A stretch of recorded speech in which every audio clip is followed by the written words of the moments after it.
دەزانن کاندیدی $7 چێیە؟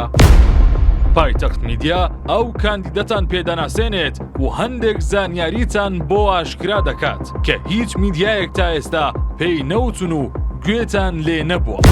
خواگاتان لە سکاڵاکانی شنیار ئەنوەری کاندیدەکەی بافڵ تاڵەبانی هەبوو کە لەسەر سەرۆکوەزیران مەسرور بارزانی لە ئەمریکا تۆماری دەکرد و دواتر میدیای بەناو ئۆپۆزۆسیۆن بە خەڵکی کوردستانی دەفرۆشتەوە وەک ئەوەی قولەی قاف فتح کرابێت. وەرن با بۆتان باز بکەین کە شنیار چ جۆرە سکاڵایەکی تۆمار دەکرد.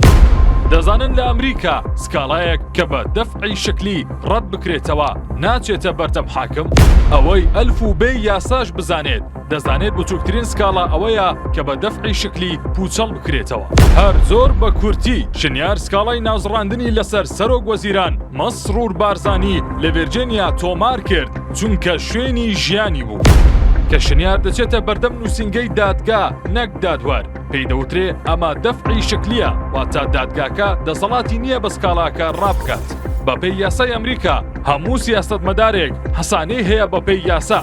کەس بەپێی یاسا ناتوانێت لە دادگاکانی هەو وڵاتە سکاڵا لەسەر سیاسەکان تۆمار بکات چونکە نووسینگەی دادگا کەیسەکە ناخاتە بەردەم دادوەر و ختمێکی لێدەدات و دەڵێت هەر کەسە و بۆ ماڵی خۆی.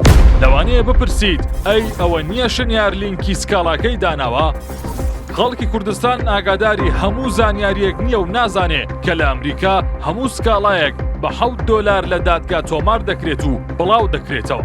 بەڵام مەرج نییە بچێتە خشتەی ڕۆژانەی دادوەر. بۆیە کەیسەکەی شنیار کە مێشکی هەموو خەڵکی کوردستانی پێبرا تەنیا 2 خولەک کات و $7 تێچووە. ئێستا زانیتان ئەم هەموو دەهوڵ و زۆرنایی سەرکەوتنەی شنیار ئەنوەر بۆ کاندیدبوون بوو. بۆیە ئێستا دەتوانن شنیارخان بە کاندیدی $7 ناوبەرن.